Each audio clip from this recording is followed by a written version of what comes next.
મતદાર યાદી સુધારણા કાર્યક્રમ દરમિયાન વેમાલી વોર્ડ નંબર 3માં ભારે પ્રતિસાદ મળી રહ્યો છે। સમગ્ર ગુજરાતમાં ચાલી રહેલા મતદાર યાદી સુધારણા કાર્યક્રમ દરમિયાન અનેક બૂથો પર નાગરિકોની લાંબી કતારો જોવા મળી રહી છે। વેમાલી વોર્ડ નંબર 3માં પણ નાગરિકોએ ઉત્સાહપૂર્વક હાજરી આપી અને પોતાના નામ સરનામાના સુધારા તેમજ નવી એન્ટ્રી સંબંધિત ફોર્મ ભરાવ્યા હતા।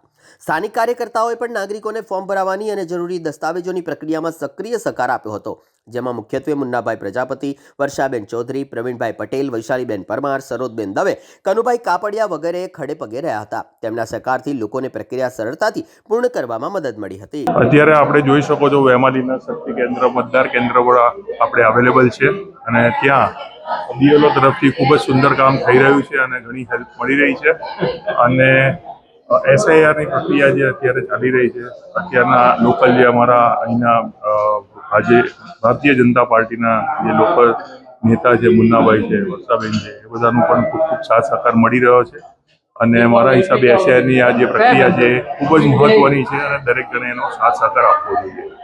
શું નામ છે આપણું? પૂર્વેશભાઈ જયંતિલાલ। ક્યાંના રહેવાસી છો? અહીંયા વેમાલીમાં ઓર્ચિડ હાર્બરમાં રહું છું।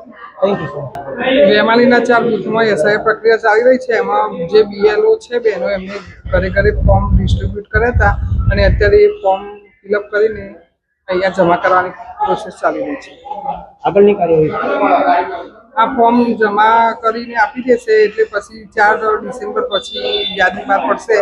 એમાં જેનું નામ નહીં હોય એનું પછી વેરિફિકેશન કરીને ફરીથી પ્રોસેસ કરવાનું। ખાસ મહત્વની વાત એ છે કે સ્કેનર લાગેલું છે, સ્કેનમાં સ્કેન કરવાનું આખી માહિતી સ્કેનર ઉપર ગૂગલ લેન્સમાં જઈને તમે સ્કેન કરો એટલે આખા ગુજરાતની બધી જ યાદી 2002ની એમાં દેખાય છે। તો આપણી જે વિધાનસભા આવતી હોય એ આપણને યાદ હોય કે ગામ, જિલ્લો, તાલુકો તો સરળતાથી મળી રહેશે।